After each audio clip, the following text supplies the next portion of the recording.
has sido bueno. Dios ha sido bueno. Dios ha sido bueno. Bueno es Dios. Ustedes cantando al Señor. Dios ha sido. Dios ha sido. Dios ha sido bueno. Bueno es Dios. Su bondad me alcanzó. Su bondad me alcanzó. Su amor me rescató, su amor me rescató. Su gracia me salvó, su gracia me salvó. Bueno es Dios, por eso cantaré, por eso cantaré. Siempre alabaré y siempre alabaré. Y nunca olvidaré. Bueno es Dios. Dios ha sido. Canta conmigo. Dios ha sido. Aleluya. Dios ha sido bueno. Bueno es Dios.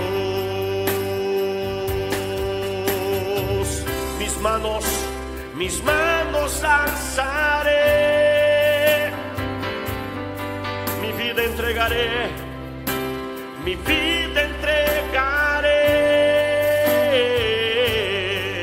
mi voz levantaré, mi voz levantaré. Bueno es Dios y no me cansaré, y no me cansaré de darle todo a Él, de darle todo a Él. Yo quiero serle fiel, yo quiero serle fiel. Bueno es Dios, Dios ha sido bueno. Dios ha sido. Dios ha sido bueno. Bueno es Dios. Ustedes bien fuerte. Dios ha sido. Aleluyas. Dios.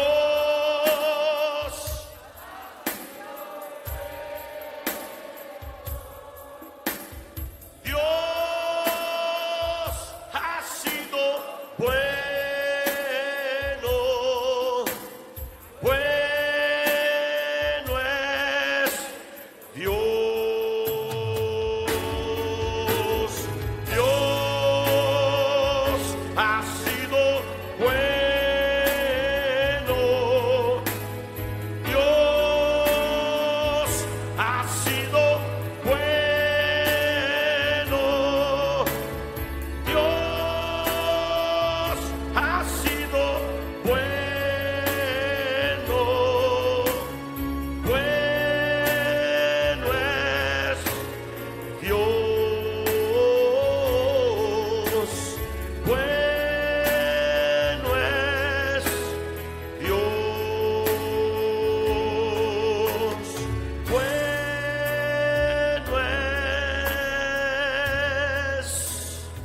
Aleluyas. Dios,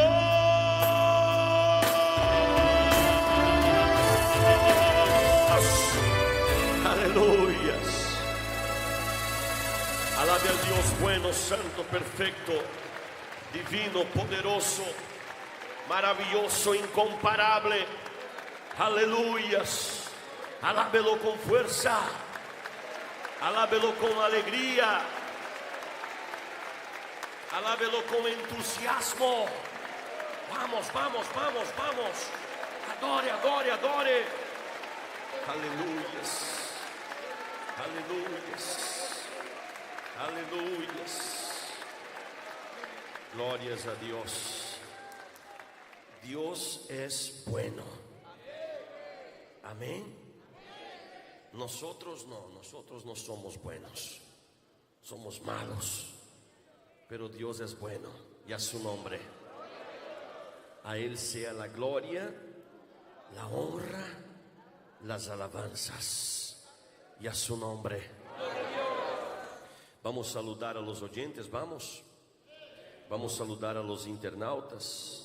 Quem quiere saludar a los oyentes, a los internautas, diga gloria a Dios.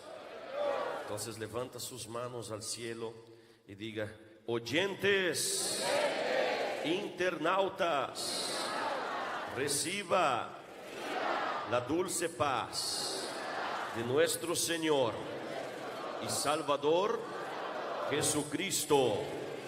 Dios les bendiga. Amén. Aleluya. ¿Dónde está la sonrisa bonita en el rostro del pueblo de Dios? El pueblo de Dios es un pueblo bello, un pueblo que sonreí. Y a su nombre, vive o no vive. Y ahora hoy día ya no podemos hablar a los oyentes que estamos felices, ¿verdad? Porque están viéndonos. Solo Dios. Si usted dice: estoy feliz, oyentes, con la cara así cerrada de agente secreto del Satán Hussein, ahí no va a servir, ¿verdad? Abran sus Biblias en Apocalipsis capítulo 10. Vamos a leer el primer versículo. Estamos en la campaña Estrategias Bíblicas para vencer los desafíos y estamos estudiando Apocalipsis. Hoy nos toca estudiar el capítulo 10. Y a su nombre, ¿vive o no vive? ¿Quién es el que vive? Dice: Cristo vive. Y a su nombre, y a su pueblo, y al diablo. Aleluyas. ¿Vive o no vive? ¿Viene o no viene? ¿Quién está preparado para la venida de Cristo? Aleluyas. Hay que prepararse, ¿verdad? Cristo está volviendo. Apocalipsis capítulo 10. Lean conmigo el primer versículo y a la medida que avanzamos vamos a leer todos los 11 versículos del capítulo 10. Dice la palabra del Señor: vi descender del cielo a otro ángel fuerte, envuelto en una nube, con el arco iris sobre su cabeza, y su rostro era como el sol, y sus pies como columna de fuego. Levanta sus Biblias, sus manos para Dios. Diga así conmigo: Señor Dios, habla conmigo a través de tu palabra. Señor, necesitamos oír tu voz, hablar en nuestros corazones. Habla, Señor, en el nombre de Jesús. Comienza dando gloria, gloria, gloria. Padre Santo, poderoso, aquí estamos, Señor, humillándonos delante de ti, Señor. Reconozco mis pecados, transgresiones, impurezas, Señor. Reconozco mi insignificancia, pequeñez, Señor. Le pido perdón, misericordia, Señor. Soy completamente, totalmente, plenamente dependiente de ti, tu gracia, tu perdón, tu misericordia, tu Espíritu Santo, Señor. Misericordia, misericordia, misericordia, misericordia, Señor. Millones y trillones e infinitamente clamo por misericordia, Señor. Piedad, Señor, de mi vida, Padre. Señor, bendice tu pueblo, tu iglesia, Señor. Habla, Señor, con nosotros a través de tu palabra. Úsame en tus manos, Señor. Sin ti no puedo nada, no puedo hacer nada, Señor. Misericordia, socorro, Señor. Socorro, Señor. Bendice tu iglesia. Echamos fuera todo mal. Expulsamos todos los impedimentos, obstáculos. Gracias por todo, Señor. Te adoramos, te exaltamos, te engrandecemos, te entronizamos. Pedimos, agradecemos en el nombre de Jesús. Amén. Glorias a Dios y a su nombre. Tome asiento, elegidos del Señor. Desocupen vuestras santas manos y si sintieren, de un fuerte aplauso para Cristo. Y a su nombre. Y a su nombre.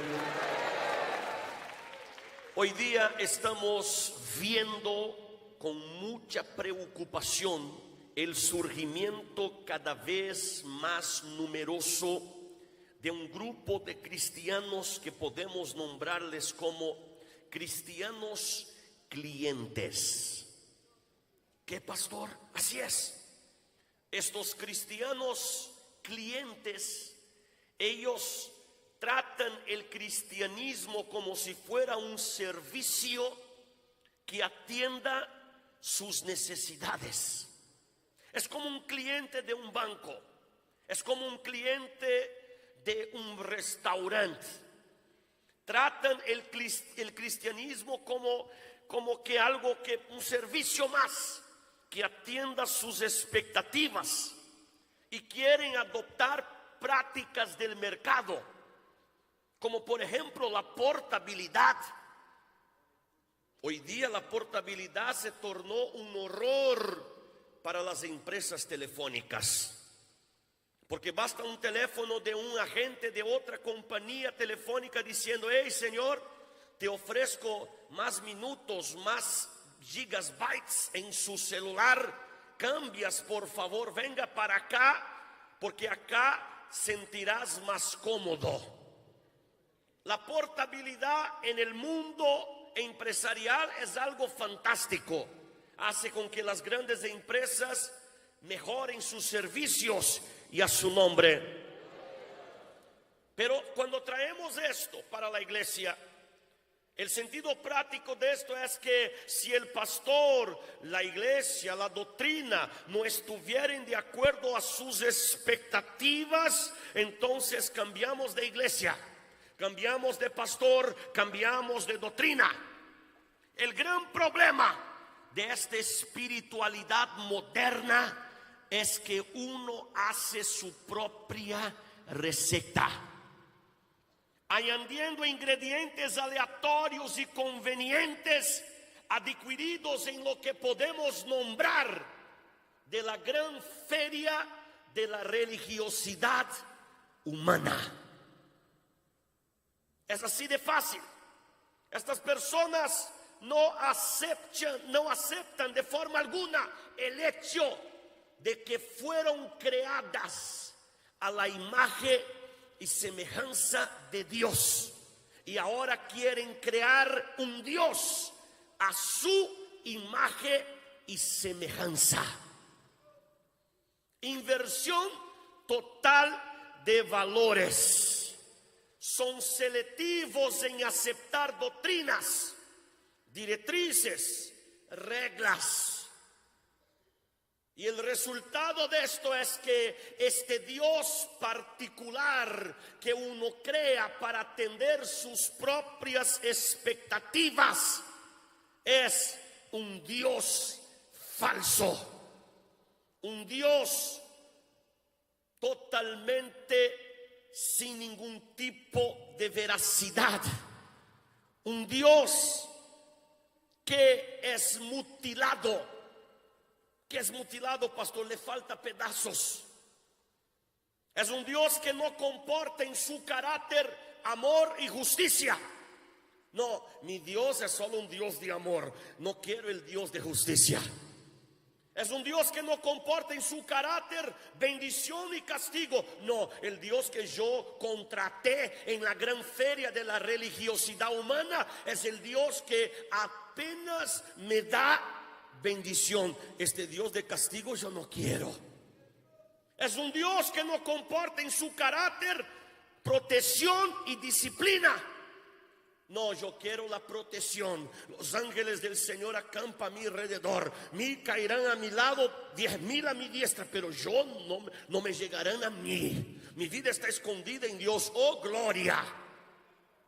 Pero no es el Dios de disciplina.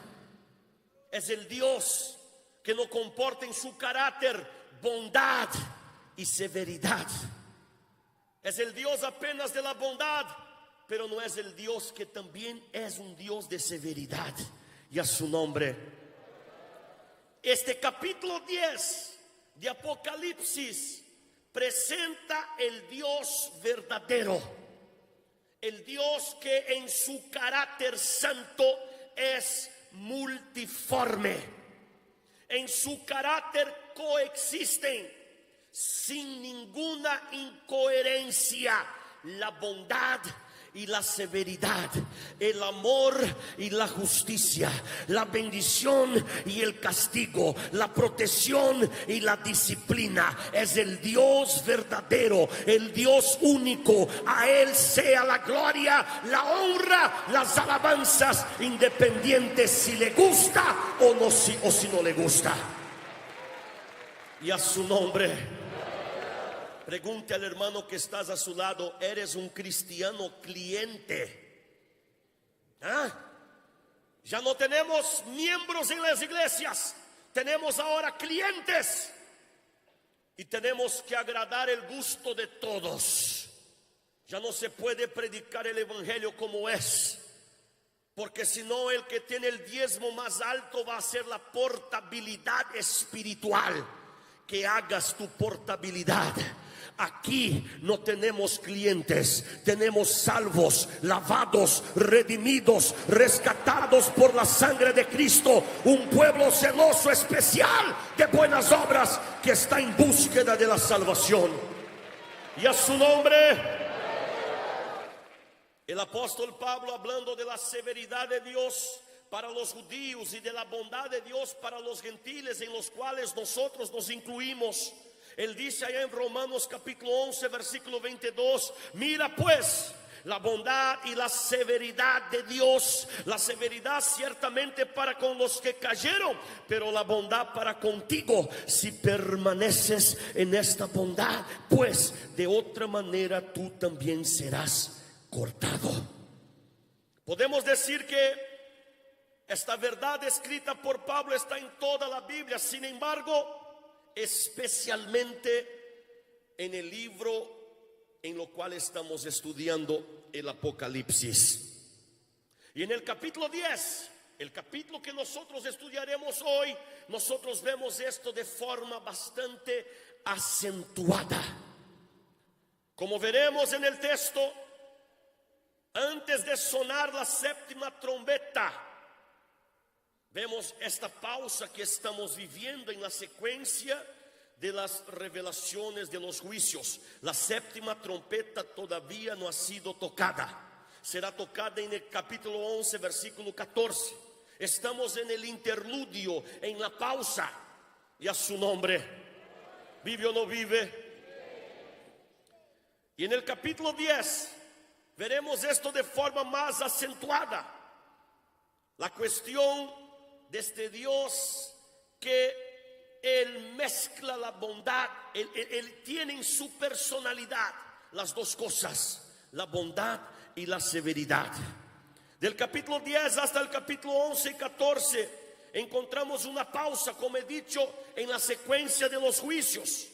¿Y qué es esto, pastor? Es una preparación para la última secuencia de los juicios de Dios, que serán representados por las 7 copas.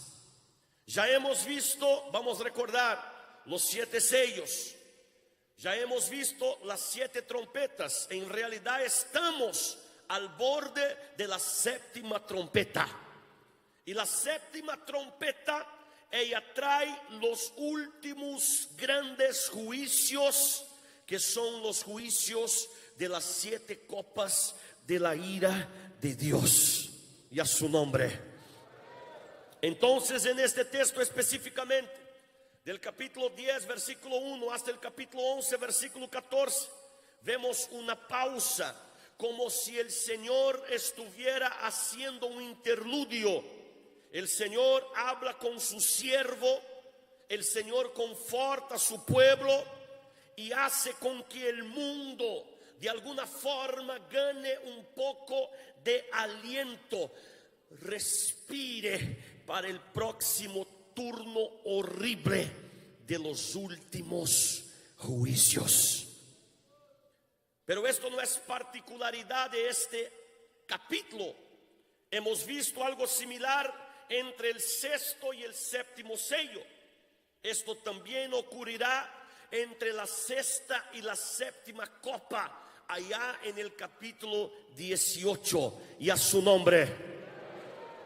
Estas pausas en la revelación del juicio sirve para que los lectores de Juan del pasado y nosotros del presente tengamos la oportunidad de recibir el conforto del Señor y nos acordar que Él sigue en el control del universo y hará todo, absolutamente todo, según el consejo de su santísima voluntad. Y a su nombre, y a su nombre. En medio de un mundo devastado por convulsiones naturales, los siervos del Señor que estuvieren en aquel periodo también temerán por la destrucción del mundo que se acercará, junto con los demás de la tierra. Por eso que en este intervalo el Señor viene al encuentro de ellos para afirmar su presencia y su protección, y a su nombre. En el capítulo 10 nos enseña que el Dios que bendice su pueblo con amor eterno es el mismo Dios que castigará a los pecadores con castigo eterno. Diga a la persona que está en su lado: el mismo Dios que bendice su pueblo con amor eterno castigará los pecadores con castigo eterno, y a su nombre. ¿Vive o no vive? Veremos entonces cómo esta lección es enseñada. Versículo 1, vamos a leer nuevamente. Vi descender del cielo a otro ángel fuerte, envuelto en una nube, como el arco iris sobre su cabeza, y su rostro era como el sol, y sus pies como columnas de fuego. Es interesante que el verbo ver en la transición de las visiones, cuando Juan está observando la revelación, es un verbo que indica algo importante que Dios está trayendo al conocimiento del apóstol Juan. El verbo ver es casi un marcador, indica una transición entre las escenas que están siendo reveladas para Juan. Esto quiere decir vi, esto quiere decir percibí, esto quiere decir me di cuenta, esto quiere decir descubrí. Aquí el capítulo 10 empieza justamente con este verbo. Y entonces vemos la aparición destacada para el inicio de una nueva visión. ¿Y qué aparición destacada es esta, pastor? Trátase de un mensajero especial que será presentado a Juan. Y las características de este mensajero especial son características peculiares, son características diferenciadas. Y nosotros, cuando leemos, vi descender del cielo otro ángel fuerte, envuelto en una nube como el arco iris sobre su cabeza. Luego de uno dice: opa, este ángel seguramente es el Señor Jesús. Y a su nombre, y a su nombre. Las características de este mensajero son distintivas. Y la descripción que Juan hace de este ángel hace con que nosotros casi que de forma consecuente, natural, pensemos que se trata de Jesús. Principalmente si comparamos lo que hemos visto sobre Cristo en el capítulo 1. Si comparamos sobre lo que hemos leído en los capítulos 4 y 5 sobre los tronos del Señor, uno luego va a pensar que se refiere al Señor Jesús. Realmente parece, sin embargo, no es Cristo. ¿Qué, pastor? Así es. Y por varias razones. La primera y más obvia de todas es que en el Nuevo Testamento el Señor Jesús nunca es llamado de ángel. En el Antiguo Testamento a veces teníamos la teofanía, Dios transformándose en hombre o en algún tipo de ángel, pero el término que se utilizaba era el ángel del Señor, y a su nombre. En el Nuevo Testamento no hay ninguna mención a Cristo, no hay ningún tipo de revelación de Cristo como ángel. Además, el texto dice: vi otro ángel. Este término otro se refiere a otro de la misma naturaleza.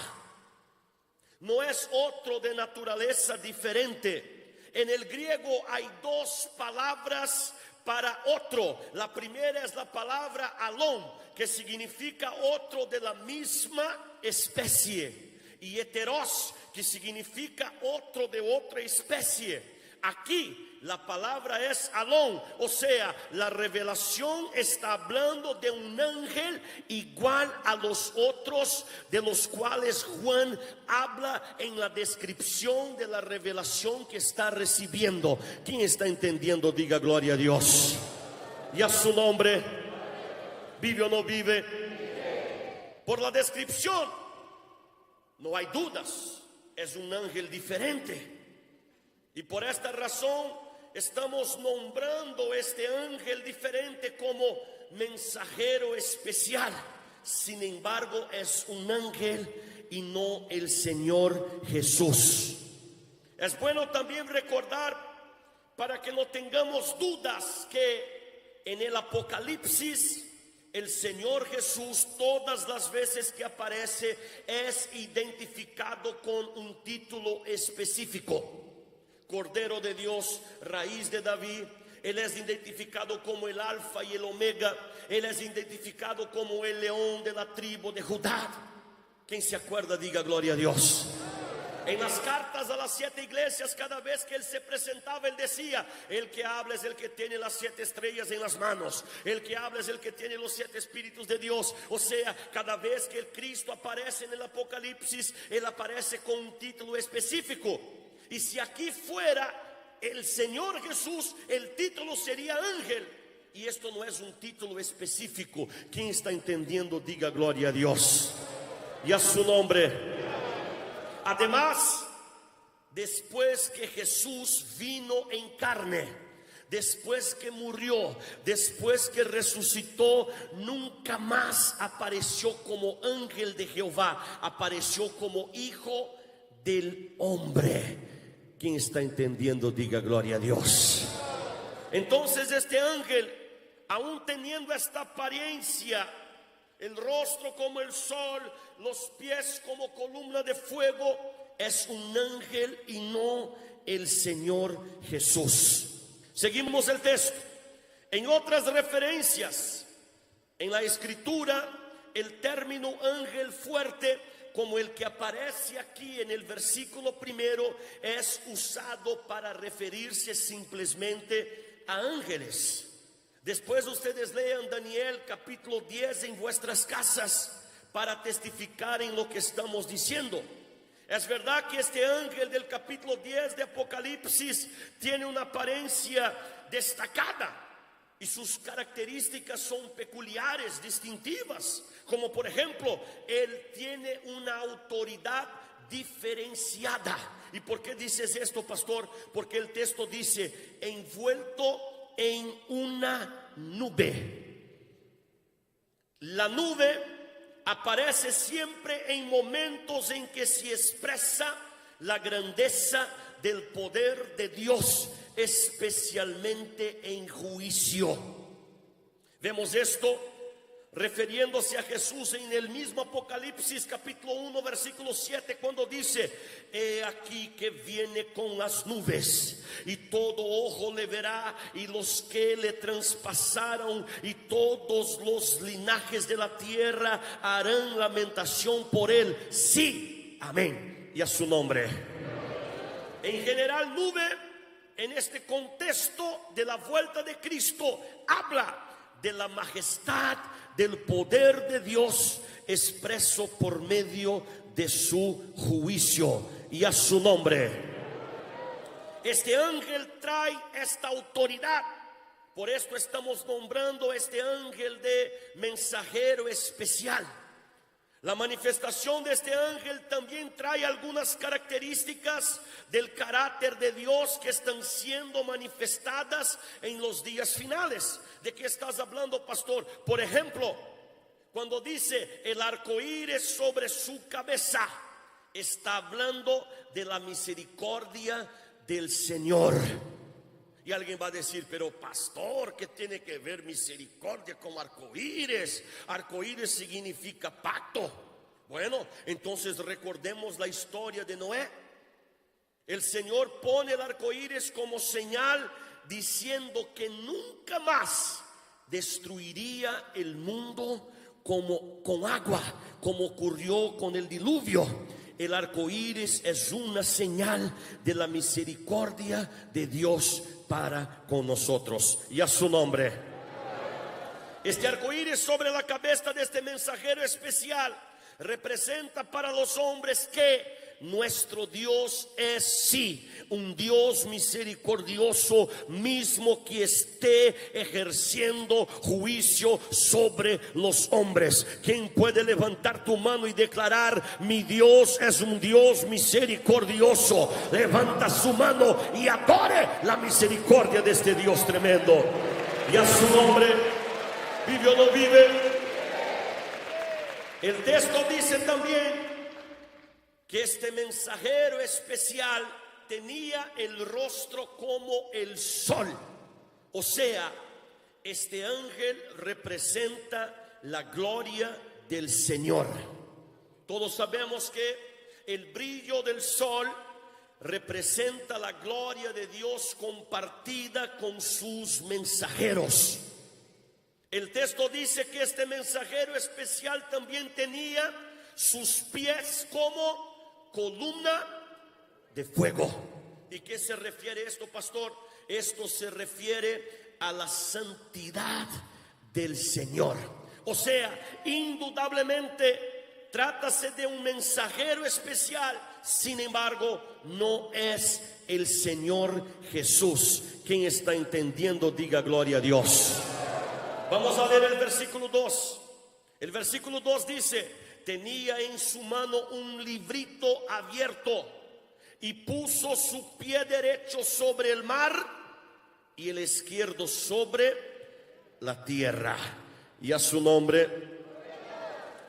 La comunicación que este ángel trae es muy importante por varias razones. Primero, por la postura, por todo lo que está envuelto, por todo lo que ya hemos leído. Segundo, porque él trae un mensaje determinado. El texto dice librito abierto, o sea, algo que ya está escrito. No era algo que estaba escribiendo, era algo que ya estaba escrito.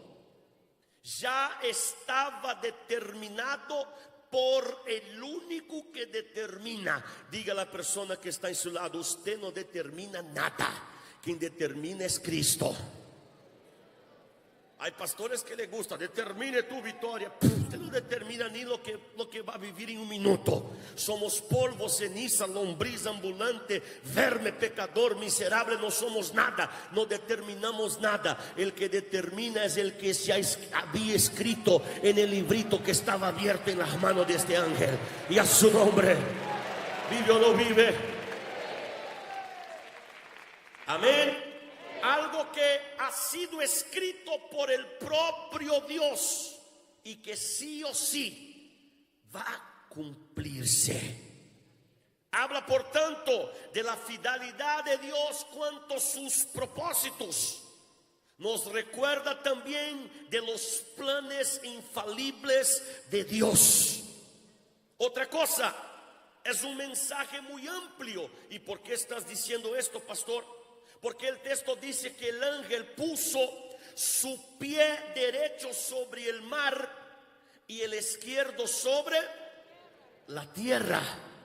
Mar y tierra son dos extremos para hablar del todo. La Biblia utiliza muchas veces palabras extremas para comunicar el todo. Si vamos a la creación, vemos en la creación siempre decir, y fue la tarde y la mañana y después el día. ¿De qué está hablando? Está hablando de todo el día.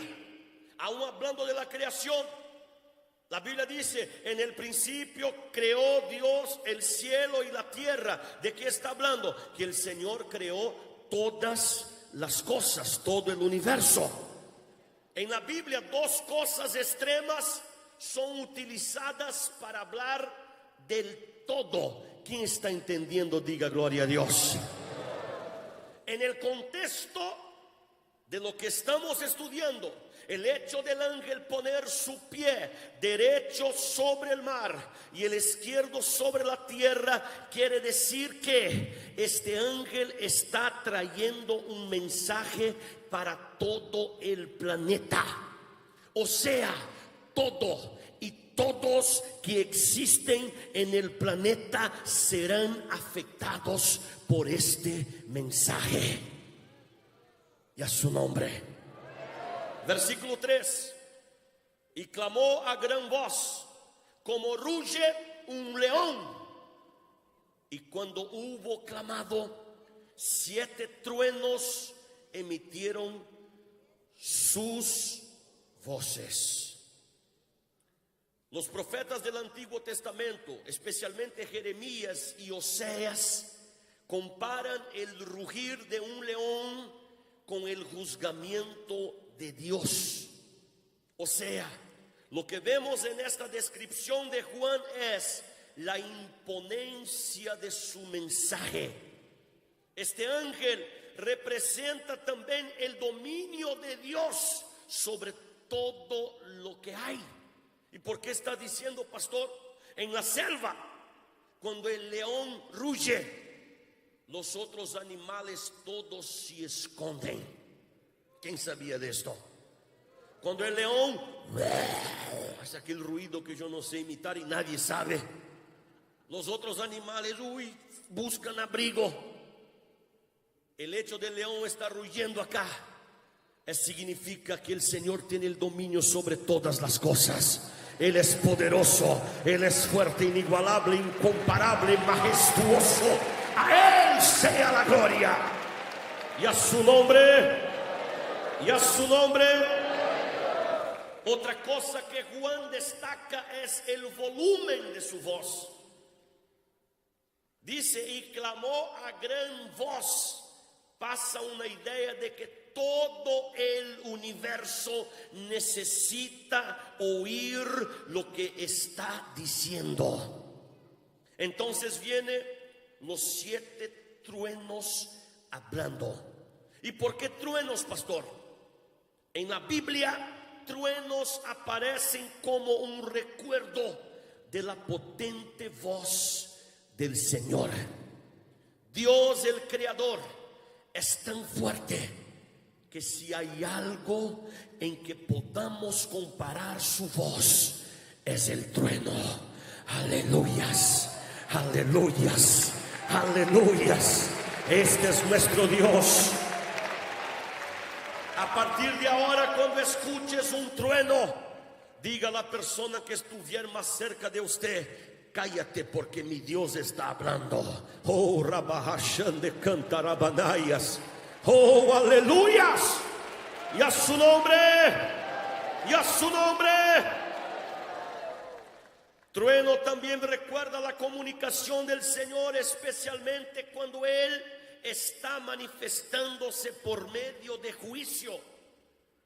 Y nosotros vemos esto cuando el Señor iba a traer la séptima plaga sobre el Egipto. Allá en Éxodo capítulo 9 versículo 23 la Biblia dice: y Moisés extendió su vara hacia el cielo, y Jehová hizo tronar y granizar, y el fuego se descargó sobre la tierra, y Jehová hizo llover granizo sobre la tierra del Egipto. Allá en 1 Samuel capítulo 7 también vemos diciendo: y aconteció que mientras Samuel sacrificaba el holocausto, los filisteos llegaron para pelear con los hijos de Israel, mas Jehová tronó aquel día con gran estruendo sobre los filisteos y los atemorizó, y fueron vencidos delante de Israel. Aleluyas, aleluyas. Levanta tu mano y glorifica el Dios que tiene la voz como de un trueno. Aleluya. Sin embargo, los truenos todavía no poseen la fuerza de la voz de Dios. ¿Por qué estás diciendo esto, pastor? Porque Job dice que los truenos son apenas el susurro, el murmullo de su voz. Aleluya. ¡Oh, gloria! ¿Quién sirve este Dios cuya voz es un trueno? Levanta las manos y diga: te amo, Señor. Aleluya. Versículo 4. Cuando los 7 truenos hubieron emitido sus voces, yo iba a escribir, pero oí una voz del cielo que me decía: sella las cosas que los 7 truenos han dicho, y no las escribas. Y a su nombre. Y esto es interesante, porque en otros textos el Señor había dicho a Juan: escribe lo que ves. Acá el orden fue al revés. El Señor dice: no escribe. Solo Juan sabe lo que los truenos hablaron. Queda claro que hubo comunicación. No fue apenas una bulla. No fue apenas un ruido característico del trueno. No, hubo comunicación, porque Juan entendió lo que el trueno dijo, lo que los truenos dijo, e iba a escribir. ¿Quién está entendiendo? Diga gloria a Dios.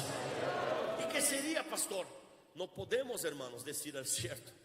No podemos. Pero quizás por la severidad del juicio, o sea, quizás lo que Juan escuchó fue tan terrible que el Señor dijo: no, Juan, mejor no revelar. Amén. Y el hecho del Señor pedir para que no se revelara a alguien para alguien, esto también el Señor dijo a Daniel, esto también el Señor dijo a Pablo, y a su nombre.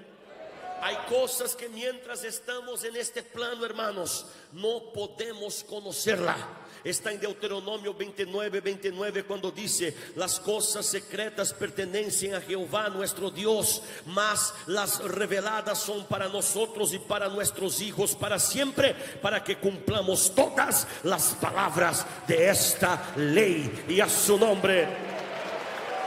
Si no fuera revelado, es porque Dios vio que esto de alguna forma no añadiría nada, no sería en el contexto general de importancia.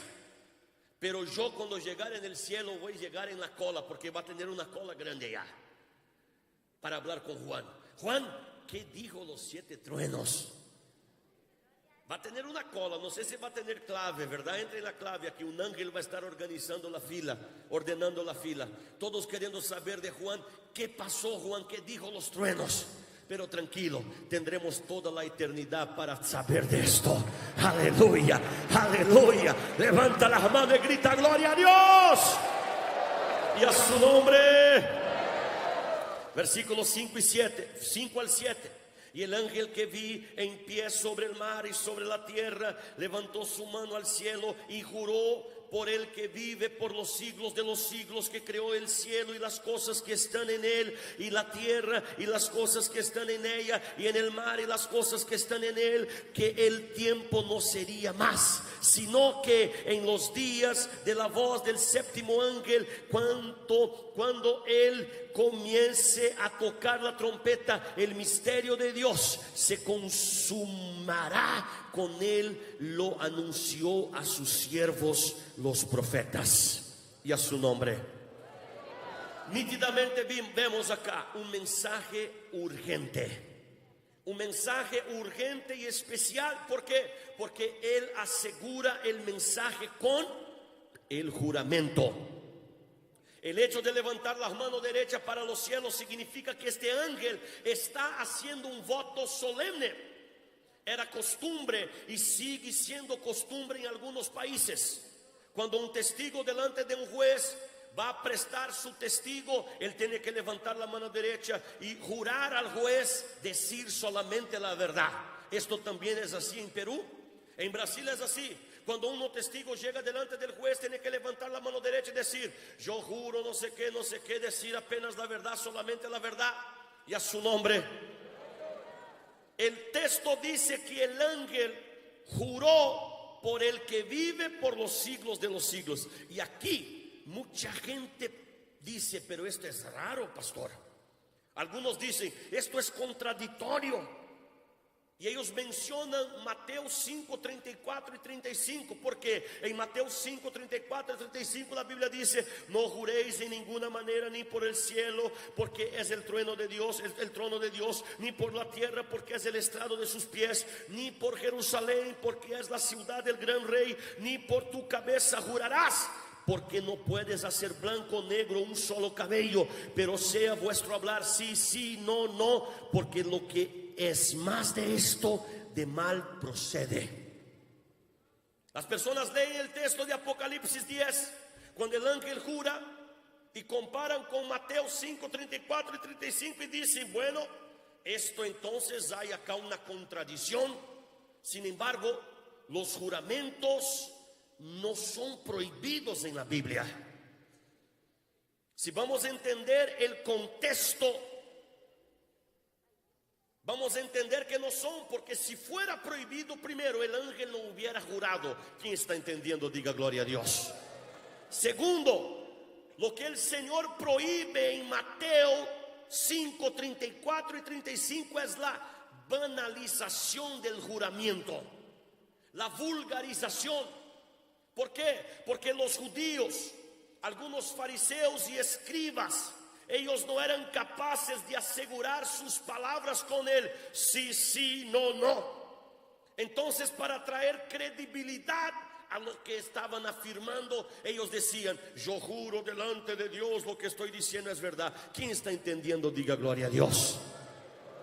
Fue en este contexto que el Señor prohibió. Amén. Y a su nombre.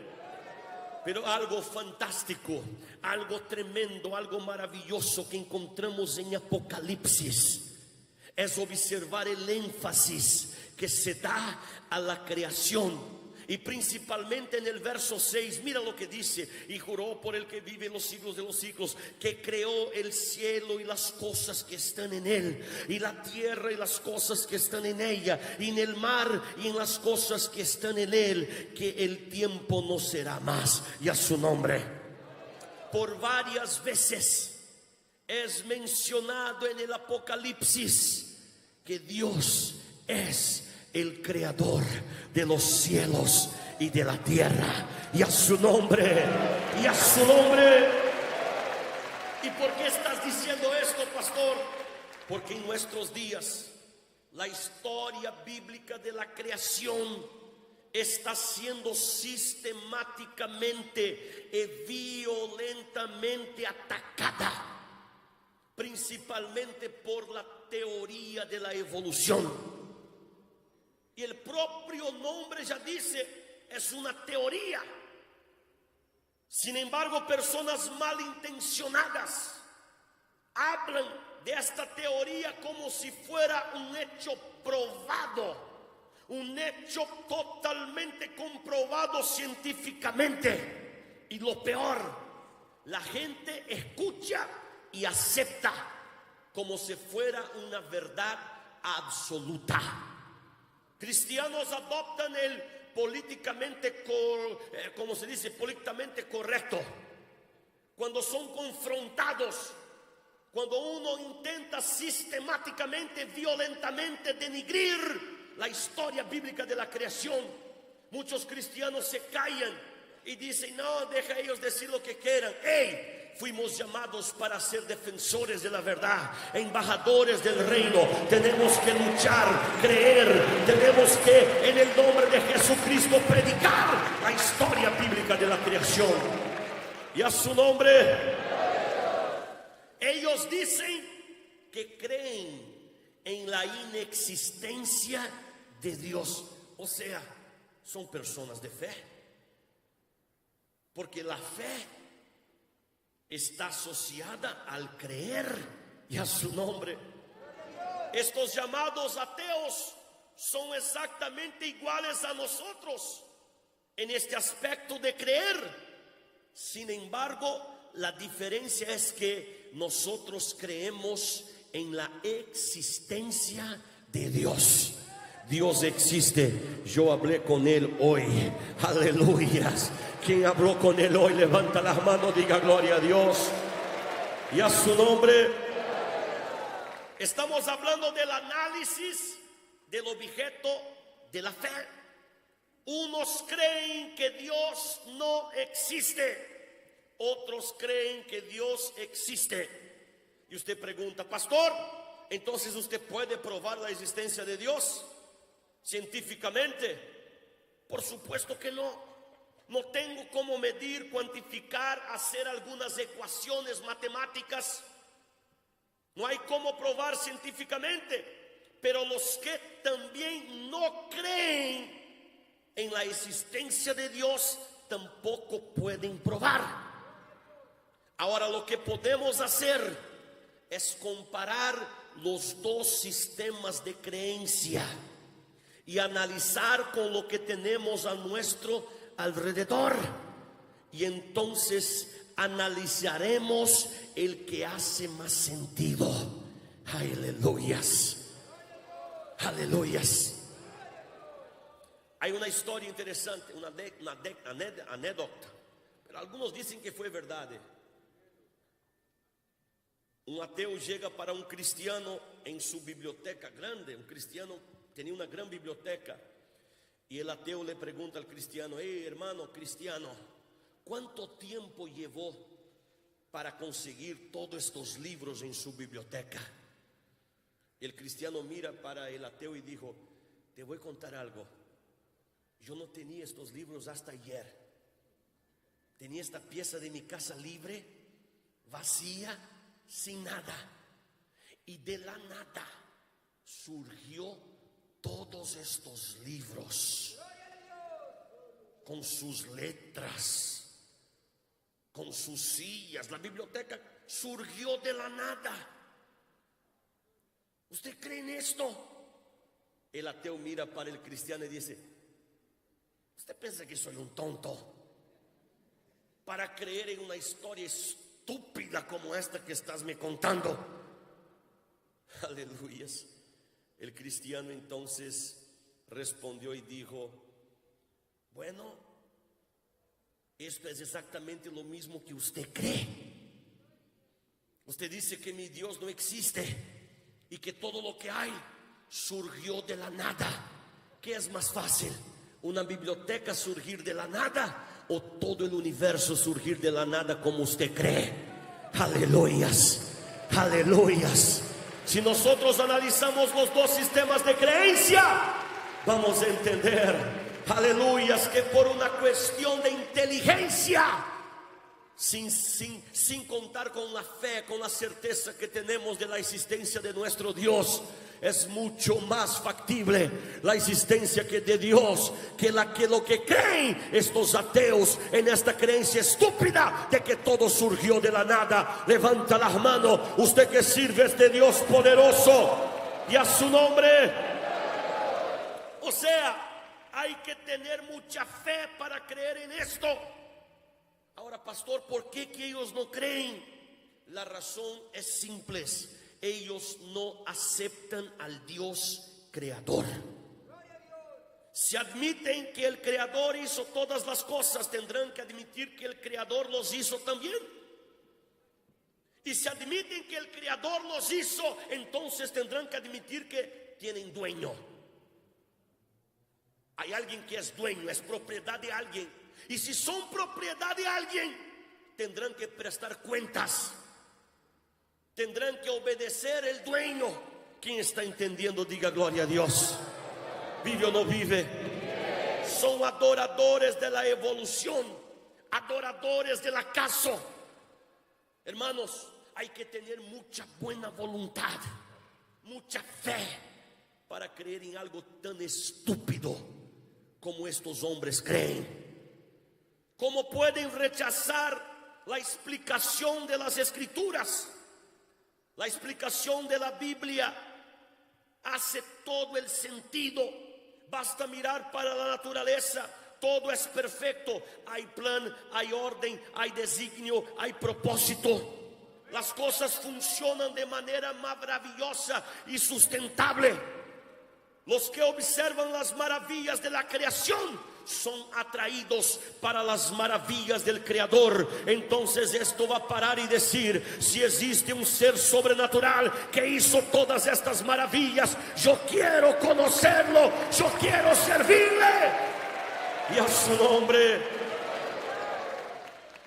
Por su arrogancia, prepotencia, el hombre no quiere prestar cuenta con nadie. Es la explicación por la cual no aceptan la existencia de Dios. No es una cuestión científica, no es una cuestión matemática, no es una cuestión física, es una cuestión moral. Ellos viven creando estas y otras explicaciones para no tener que humillarse delante del Señor.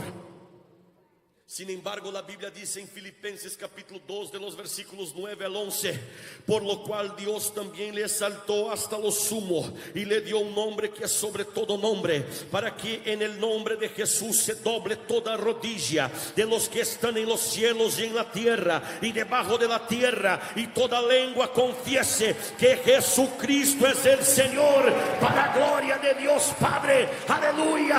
Tendrán que arrodillarse delante del Señor. Es una cuestión de tiempo.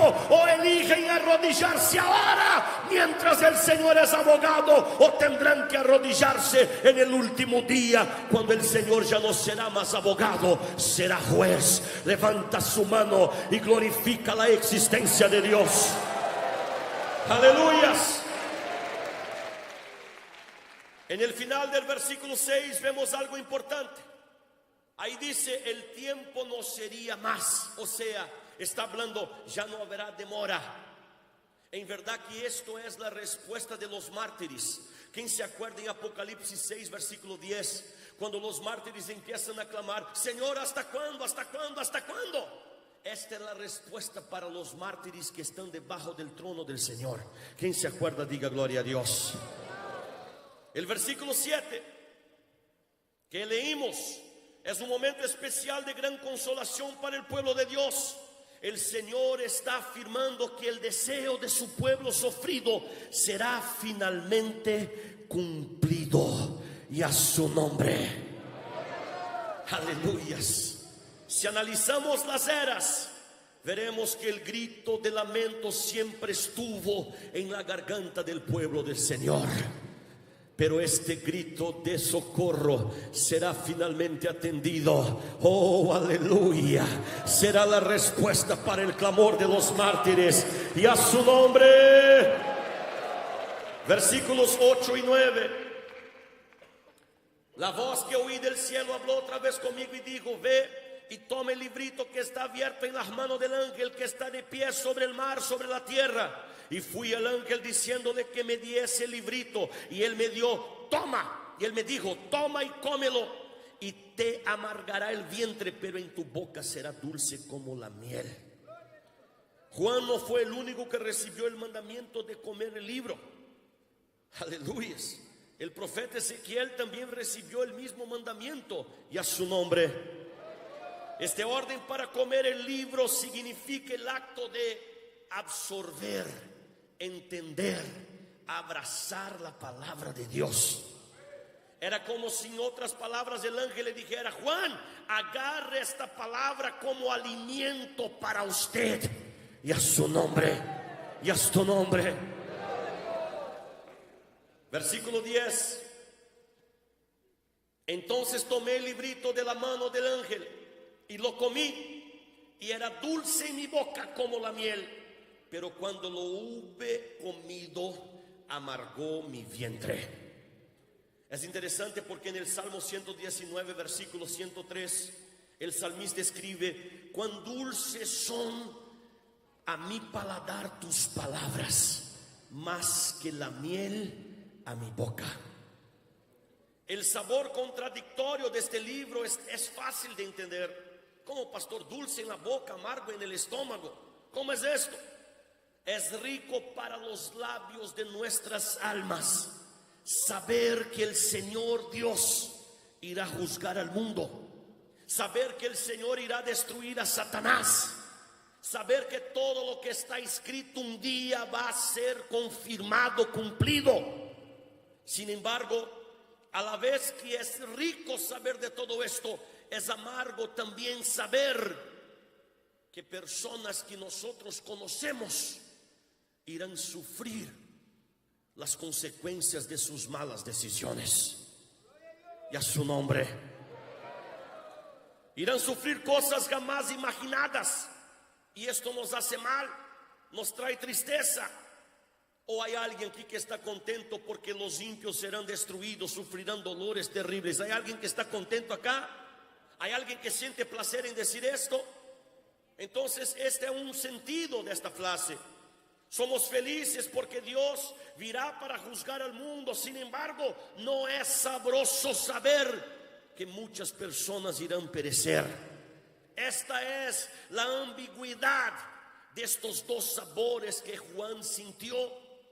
Es este sentimiento contradictorio que sentimos también nosotros, de saber que la palabra tan clara, tan bendita nos alcanzó. Sin embargo, no encontró espacio en el corazón de muchos, y muchos de nuestras propias familias.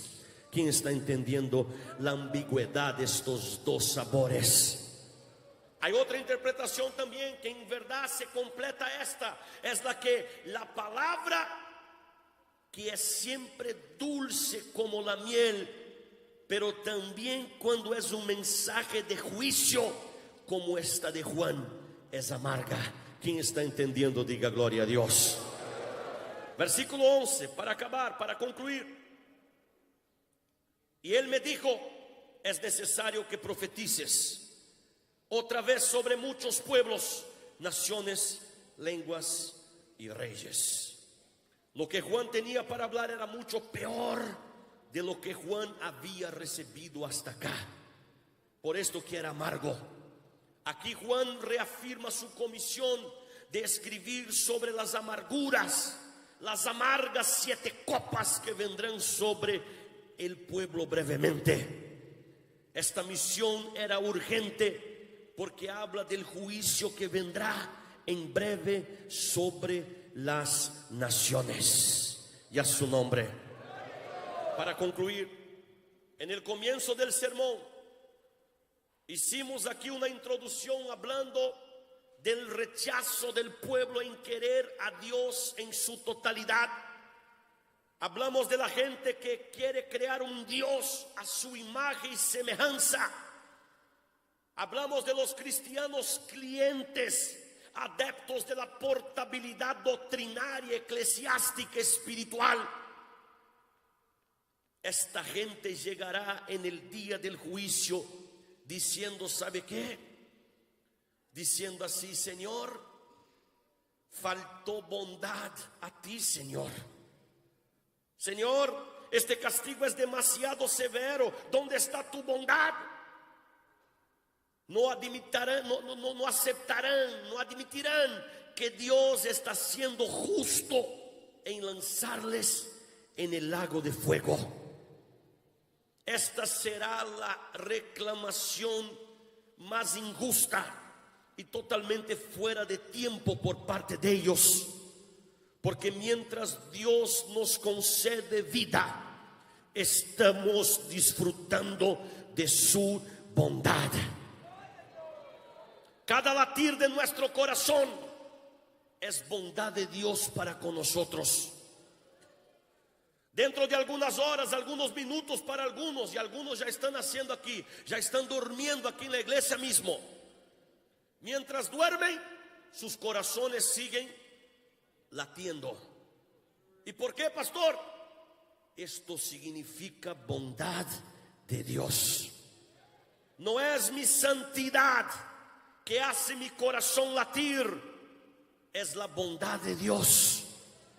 Cada vez que nuestros pulmones se contraen, se distienden, cuando hay la liberación del gas carbónico y la adquisición del oxígeno, estamos respirando la bondad de Dios. ¿Cuántas veces respiraste solamente aquí en este culto? Y a su nombre. No es mi religiosidad que hace mis pulmones trabajar, es la voluntad de Dios, es la bondad de Dios. Dios es bueno, Dios es bueno. Y yo no estoy exagerando en esto.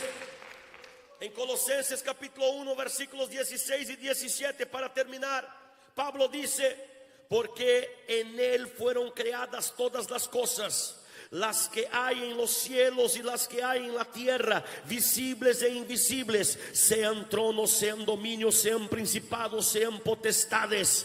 Todo fue creado por medio de él y para él, y él es antes de todas las cosas, y todas las cosas en él subsisten. No podemos reclamar de la bondad de Dios.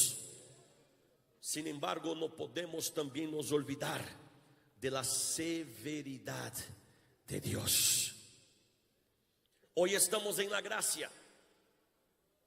Estamos todavía en el periodo de la bondad del Señor. Pero llegará el tiempo del juicio y será como en los días de Noé, cuando la gente, después que vino el diluvio, empezó a golpear la puerta del arca. Noé, abra, Noé, abra, Noé.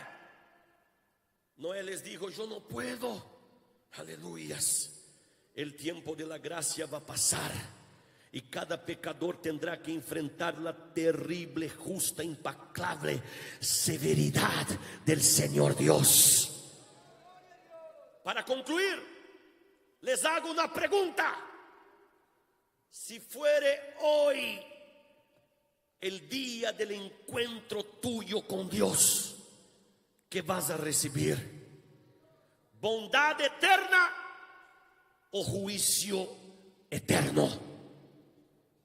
Esta respuesta tienes que responder para usted mismo. Por esto, despierta. Todavía hay tiempo. La puerta de la gracia sigue abierta. Póngate de pie. Póngate de pie. Póngate de pie, todos parados.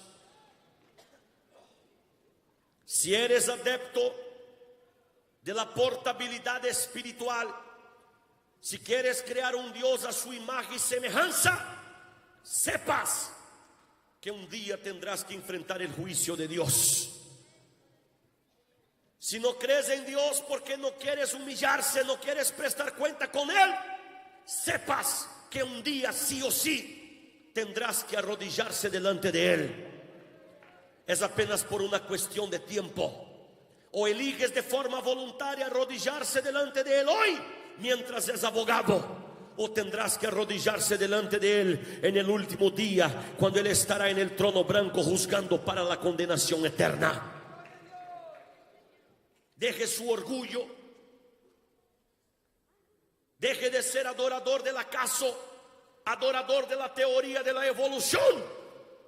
Dios existe, Él te ama, Él te quiere, Él te amó con amor eterno, Él quiere abrazarte con tu misericordia, Él quiere extenderte su gracia, Él quiere hacerte una persona llena de vida, una persona libre de estos juicios horrendos que vendrán sobre la tierra. Levanta su mano para Dios. Repita conmigo, diga: Señor Dios, ayúdame a humillarme delante de ti. Ayúdame a vivir una vida de acuerdo con tus preceptos, con tus mandamientos, para que yo entonces